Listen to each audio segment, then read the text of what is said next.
Le mouvement écologique. À la caisse d'un supermarché, un vieux monsieur choisit un sac en plastique pour ranger ses achats. La caissière lui reproche alors de ne pas se mettre à l'écologie et lui dit « Votre génération ne comprend tout simplement pas le mouvement écologique. Seuls les jeunes vont payer pour la vieille génération, qui a gaspillé toutes les ressources. » Le vieux monsieur, s'excusant auprès de la caissière, expliqua « Je suis désolé, nous n'avions pas de mouvement écologique dans mon temps. » Alors qu'il quittait le magasin, la mine déconfite, la caissière en rajouta « Ce sont des gens comme vous qui ont ruiné toutes les ressources à notre dépens.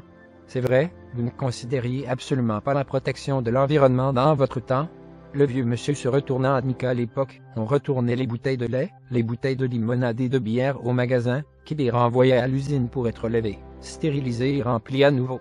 On utilisait les mêmes bouteilles à plusieurs reprises. À cette époque, les bouteilles étaient réellement recyclées, mais on ne connaissait pas le mouvement écologique. De mon temps, on montait l'escalier à pied. On n'avait pas d'escalier roulant dans tous les magasins, ou dans les bureaux. On marchait jusqu'à l'épicerie du coin aussi. On ne prenait pas sa voiture à chaque fois qu'il fallait se déplacer de 2 rues. Mais, c'est vrai, on ne connaissait pas le mouvement écologique. À l'époque, on lavait les couches de bébé avec du savon. On ne connaissait pas les couches jetables ni les lingettes. On faisait sécher les vêtements dehors sur une corde à linge, pas dans une machine avalant 3000 watts LHEURE. On utilisait l'énergie du soleil et celle du vent pour vraiment sécher les vêtements. À l'époque, on recyclait systématiquement les vêtements qui passaient d'un frère ou d'une sœur à l'autre. Et ça y était vrai. Nous ne connaissions pas le mouvement écologique, et personne n'en parlait. À l'époque, on n'avait qu'une télé ou une radio dans la maison, pas une télé dans chaque chambre. Et la télévision avait un petit écran de la taille d'une boîte de pizza, pas un écran de la taille de l'État du Texas. Dans la cuisine, on s'activait pour fouetter les préparations culinaires et pour préparer les repas. On ne disposait pas de tous ces gadgets électriques spécialisés pour tout préparer sans effort et qui bouffent des watts autant que l'EDF en produit. Quand on emballait des éléments fragiles à envoyer par la poste, on utilisait comme rembourrage du papier journal ou de la ouate, dans des boîtes ayant déjà servi, pas des bulles en mousse de polystyrène ou en plastique. À l'époque, on utilisait LHUILE de coude pour tondre le gazon. On n'avait pas de tondeuse à essence autopropulsée ou autoportée. À l'époque, on travaillait physiquement.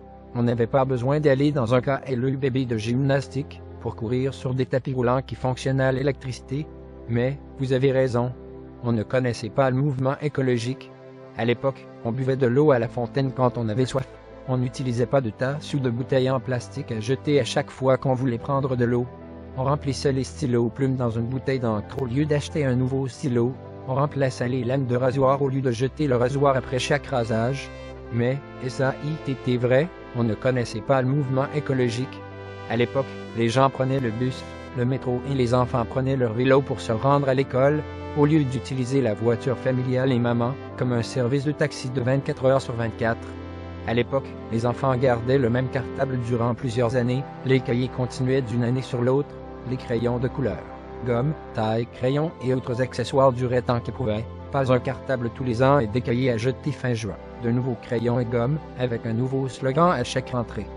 Cartable tous les ans et des cahiers à jeter fin juin. De nouveaux crayons et gommes, avec un nouveau slogan à chaque rentrée. Cahiers à jeter fin juin. De nouveaux crayons et gommes, avec un nouveau slogan à chaque rentrée.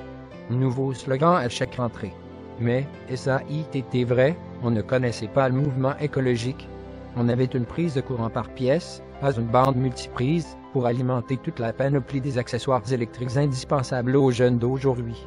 Alors ne viens pas me faire chier avec ton sac plastique et ton putain de mouvement écologique. Le vieux monsieur avait raison. À son époque, on ne connaissait pas le mouvement écologique, mais on vivait chaque jour de la 6e dans le respect de l'environnement.